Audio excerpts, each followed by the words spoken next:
దైవాంశం the horror serial episode number 8 America call. జరిగిన కథ. వరుణ తండ్రి చెప్పిన ప్రకారం అమ్మవారిని ఆరాధించింది.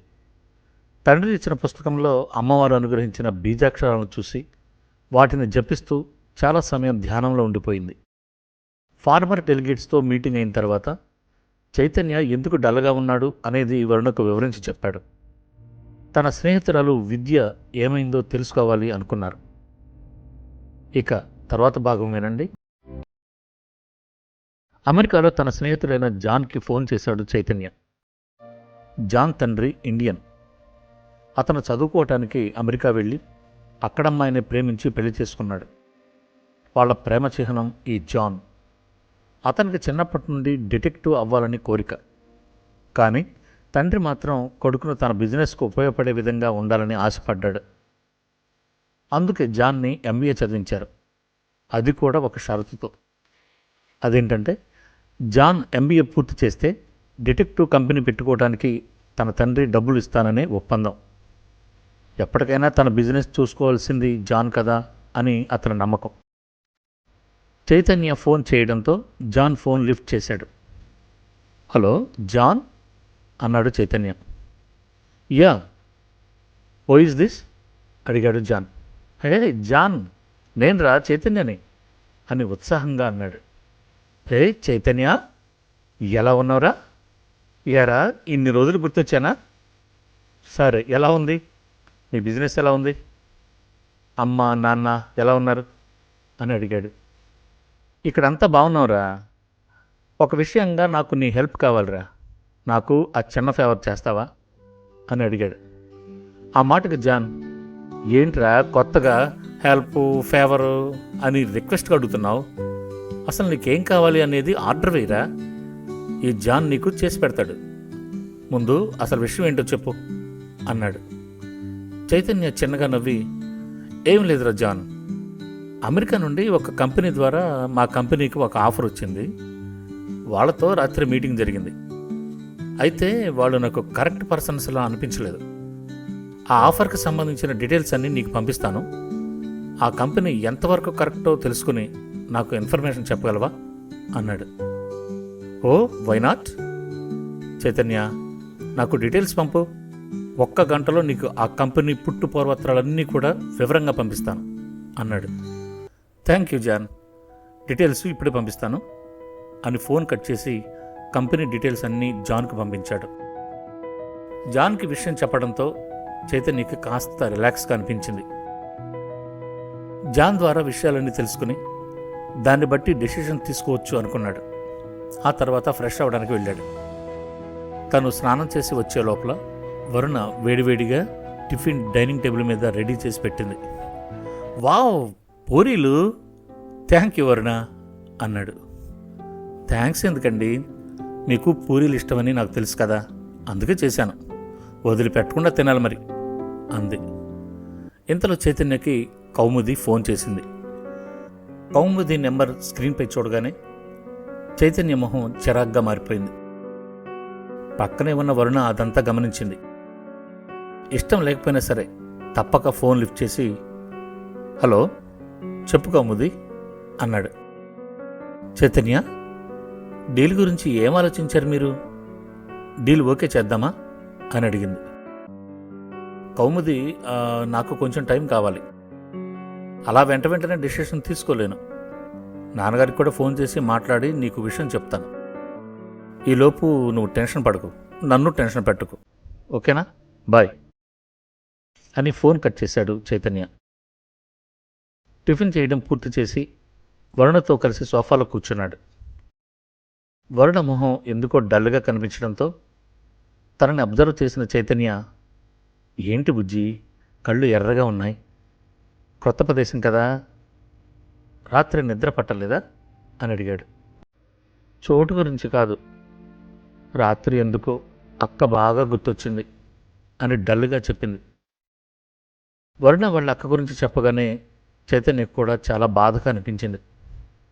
చలాకీగా తిరుగుతూ ఉండాల్సిన అమ్మాయి బెడ్కి అంకితం అయిపోయి ఉండటం నిజంగా చాలా బాధాకరం అని తనలో తాను అనుకుని వరుణ, నువ్వు ఫీల్ కాకు. ప్రస్తుతం మీ అక్కకి ట్రీట్మెంట్ జరుగుతుంది కదా. ఈవేళ రేపు సైన్స్ ఎంత డెవలప్ అయిందో నీకు కూడా తెలుసు కదా. ఎలాంటి జబ్బుకైనా కూడా ట్రీట్మెంట్ ఉంది. ఖచ్చితంగా మీ అక్క త్వరలోనే మామూలు అవుతుంది అన్నాడు. వరుణ చైతన్య పక్కగా జరిగి భుజం మీద తలవాల్చి, ఏమోనండి, ఎప్పుడూ ఆలోచన రాదు, కానీ రాత్రి పదే పదే అక్క జ్ఞాపకాలు వెంటాడుతున్నాయి. ఆ సమయంలో తాతగారు వారణాసి వెళ్లకుండా ఉంటే అక్కకు అలా జరిగి ఉండేది కాదేమో అంది. చూడు వరుణ, నాకు దేవుడంటే భక్తి ఉంది. మంత్రాలు జపాలు నాకు తెలియదు. నేను ఎక్కువ ప్రాణాయామం నమ్ముతాను. అలా అని చేసేవాళ్ళని ఎగతాళి చేయను. కానీ ఒకటి అర్థం కావటం లేదు. తాతయ్య ఉంటే అక్కకి ఎలా జరిగి ఉండేది కాదు అన్నావు కదా. దానికి దీనికి ఏంటి సంబంధం? అసలు ఎందుకు అలా ఆలోచిస్తున్నావు? ఇది ఒక అనారోగ్యం కావచ్చు కదా. డాక్టర్లు చేసే వైద్యంతోనే తగ్గుతుందేమో అని నా అభిప్రాయం అన్నాడు. లేదండి, కొన్ని నిజాలు వినడానికి మన మైండ్ ఒప్పుకోదు, కానీ మనసు అర్థం చేసుకుంటుంది. అలాగే దైవం గురించి కూడా పూర్తిగా శోధించిన వాళ్ళకి విషయం అర్థమవుతుంది. వైద్యం మనకు అందించింది కూడా దైవమే కదండి. ధన్వంతరి మీకు తెలుసు కదా. అలాగే అశ్విని దేవతలు కూడా ఉన్నారు. నాకు అంతగా తెలియదు, కానీ మీరు అడిగిన దానికి సమాధానం మాత్రం చెప్పగలను. అక్కయ్య శరీరం స్తంభించిపోయింది. తనకి శారీరక అనారోగ్యం లేదు, కానీ కొన్ని సంవత్సరాలుగా ఎన్ని మందులు వాడినా, ఎన్ని రకాల వైద్యం చేయించినా తాను కోలుకోలేదు. తనకి ఏం జరిగిందో ఇంతవరకు నాకు తెలీదు. కానీ తాతయ్య ఉంటే ఆ సమయంలో తనకు ఎలాంటి ప్రమాదం జరిగేది కాదు అని నా నమ్మకం. తాతయ్య తన శిష్యులతో చెప్తూ ఉండేవారు, మంత్రాన్ని పల్లవోపేతాం బీజశక్తి సమన్వితం అని. ఒకసారి తాతయ్య శిష్యులలో ఒకతను లేచి, గురువుగారు, ఎంతోమంది శిష్యులు వచ్చారు కదా, వారు కూడా ఎంతో డబ్బులు ఇస్తామన్నారు. అయినా వారిని శిష్యులుగా మీరు ఎందుకు స్వీకరించలేదు? దయచేసి కారణం వివరిస్తారా అని అడిగాడు. దానికి తాతయ్య, మంచి ప్రశ్న అడిగావు నాయనా. నా శఠాయ, నా మూర్ఖాయ, నా అవిధేయత, నా అవిశ్వాస దాతవ్యం మంత్రం అని. శిష్యరికం ఇది చాలా గొప్ప స్థానం. ఆ స్థానాన్ని గురువుగా ఎవరికి పడితే వారికి ఇవ్వకూడదు. మూర్ఖులకి, విధేయత లేని వారికి, విశ్వాసం లేని వారికి ఇవ్వకూడదు. దాతవ్యం లేని వారికి ఈ మంత్రాన్ని ఉపదేశించకూడదని మా పెద్దలు చెప్పారు. అలాగే వారు తీసుకున్న మంత్రాన్ని చెడుగా ఉపయోగించేవాడు కూడా ఉంటారు. ఈ మంత్రాలను సృష్టించింది ఈ జగత్తును కాపాడడానికే గాని నాశనం చేయడానికి కాదు. అందుకే అర్హత లేని వాళ్ళను నేను దగ్గరకు కూడా రానివ్వను. మనం మన విద్య వల్ల నలుగురికి ఉపయోగపడాలి.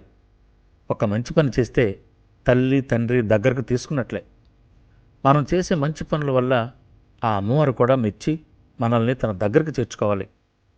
మనం చేసే దైవ కార్యక్రమం, పూజ, జపం, హోమం ఏదైనా లోక కళ్యాణార్థం చేయాలి.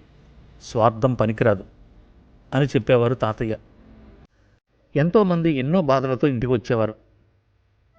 వారికి అమ్మవారి కుంకుమ ఇచ్చి రక్ష కట్టి పంపించేవారు తాతయ్య.